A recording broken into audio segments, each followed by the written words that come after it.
प्रणाम साथियों, मैं सोनाली रावत स्वागत करते हैं आप सभी का आपके अपने YouTube चैनल हिंदू शक्ति में।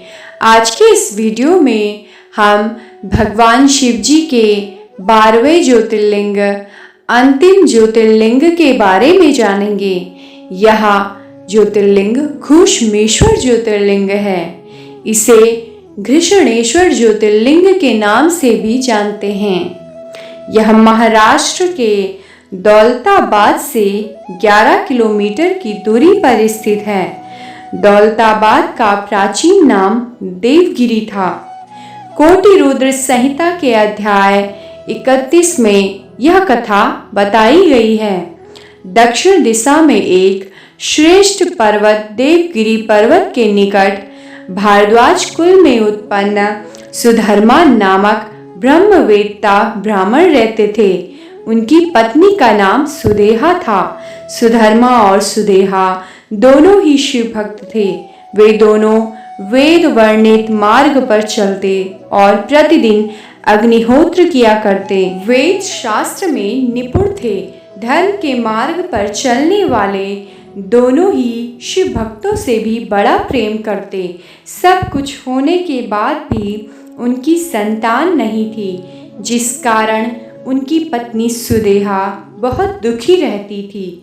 सुदेहा ने अत्यंत दुखी हो बहुत हठ करके अपने पति सुधर्मा की शादी अपनी बहन घूष्मा से करवा दी।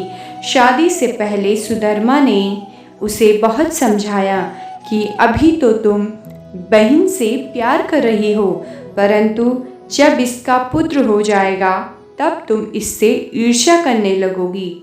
उसने वचन दिया कि मैं बहन घूष्मा से विवाह के बाद भी प्रेम करूंगी। विवाह हो जाने पर घूष्मा दासी की तरह बड़ी बहन सुदेहा की सेवा करने लगी।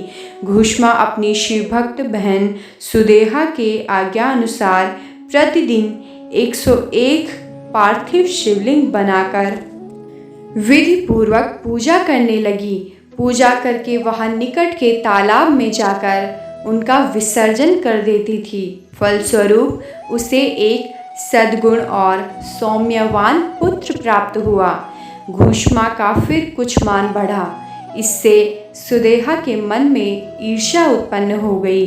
कुछ वर्षों बाद उस पुत्र का विवाह हुआ। पुत्र वधू घर में आ गई। इससे सुदेहा और जलने लगी। एक दिन रात में सुदेहा ने घूष्मा के सोते हुए पुत्र को छुरे से टुकड़े टुकड़े करके मार डाला और कटे हुए अंगों को उसने उसी तालाब में फेंक दिए जहां प्रतिदिन घूष्मा शिवलिंग विसर्जित करने जाती थी। पुत्र के अंगों को फेंककर वह घर में आकर सुखपूर्वक सो गई। सुबह सभी प्रतिदिन की तरह नित्य कार्य करने लगे।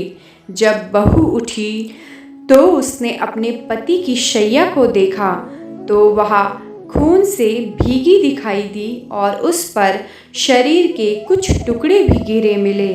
उसे बहुत ही दुख हुआ। उसने सास घूष्मा के पास यह सब बताया और विलाप करने लग गई। सुदेहा भी ऊपर से दुख दिखाने लग गई, किंतु मन से वह प्रसन्न हो रही थी। किंतु घूष्मा यह सुनकर अपने पूजा व्रत नियमों से विचलित नहीं हुई। उसका मन बेटे को देखने की भी तनिक इच्छा नहीं हुई। जब तक पूजन विधि पूर्ण नहीं हुई उसे और किसी बात की भी चिंता नहीं हुई।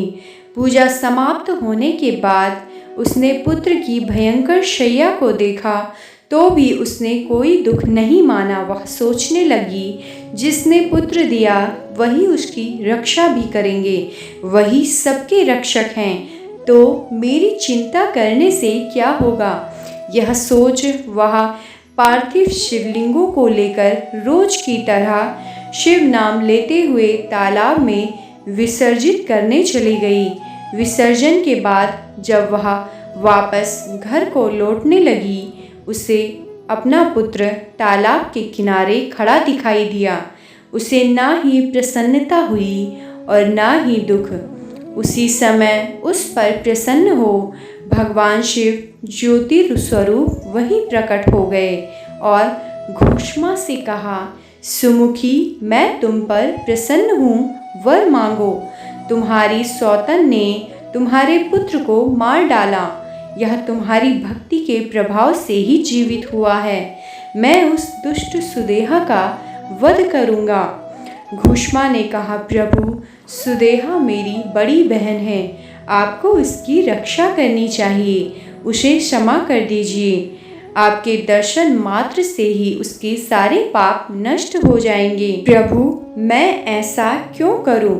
मुझे तो बुरा करने वालों का भी भला करना है। यदि आप वर देना चाहते हैं तो लोगों की रक्षा के लिए यहाँ सदैव के लिए विराजमान रहिए। तब भगवान शिव ने कहा, मैं यहाँ ही निवास करूँगा और वह सबके लिए सुखदायक होगा। मेरा यह ज्योतिर्लिंग तुम्हारे नाम से घुष्मेश्वर रूप में प्रसिद्ध होगा। यह सरोवर शिवलिंगों का आलय हो जाए, इसलिए यह शिवालय नाम से प्रसिद्ध होगा। मनोवांछित फल देने वाले ज्योतिर्लिंग की घुष्मा और सुदेहा ने 101 दक्षिणावर्त परिक्रमा करी। फिर उसके बाद दोनों ही सुखपूर्वक रहने लगे। इसी मंदिर के निकट है एलोरा की गुफाएं। उम्मीद है आप सभी को यह जानकारी पसंद आई हो। वीडियो लाइक और शेयर ज़रूर करें, सब्सक्राइब करें हिंदू शक्ति को और बेल आइकन बटन ज़रूर दबाएं। धन्यवाद। जय हिंद, जय भारत, जय उत्तराखंड।